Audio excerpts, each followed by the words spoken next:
আজি স্মাৰ্ট মিটাৰৰ নামত ৰাইজক যেনেকৈ লণ্ঠন কৰিছে। আজি আগতে মানুহৰ বিল আছিল লাইনৰ বিল 100 বা 150 ভিতৰত। আজি দেখিছোঁ সৰ্বসাধাৰণ ৰাইজ দুটা লাইট এখন ফেন চলাৰ পিছত 1000 টকা বিল আহি আছে। এই স্মাৰ্ট মিটাৰ অহাৰ পিছত সৰ্বসাধাৰণ ৰাইজ হাৰাশাস্তি হৈছে। তেওঁলোকে যিধৰণে ডকাইতৰ দৰে বিল আদায় কৰিছে সৰ্বসাধাৰণ, এই কথা কেতিয়াও আমি অসম প্ৰদেশ কংগ্ৰেছে কেতিয়াও সহ্য নকৰোঁ। ইয়াৰ প্ৰতিবাদ কৰিয়ে থাকিম। কাৰণ তেখেতসকলে পুঁজিপতিক সন্তুষ্ট কৰাৰ কাৰণে আজি এনেকুৱা ধৰণৰ কৰিছে। আজি গুজৰাটত স্মাৰ্ট মিটাৰ উঠাই দিছে, কিন্তু আমাৰ মুখ্যমন্ত্ৰীজনে আদানীক সন্তুষ্ট কৰাৰ কাৰণে ইয়াত স্মাৰ্ট মিটাৰ লগাই থৈছে। তাৰ কাৰণে আমি প্ৰতিবাদ কৰিছোঁ। আজি আমি গণতান্ত্ৰিকভাৱে প্ৰতিবাদ কৰিছোঁ।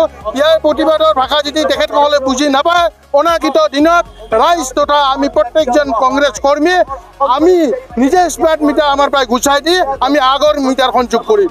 এই কথা আমাৰ শেষ কথা, আৰু চৰকাৰক আমি সকীয়াই দিছোঁ।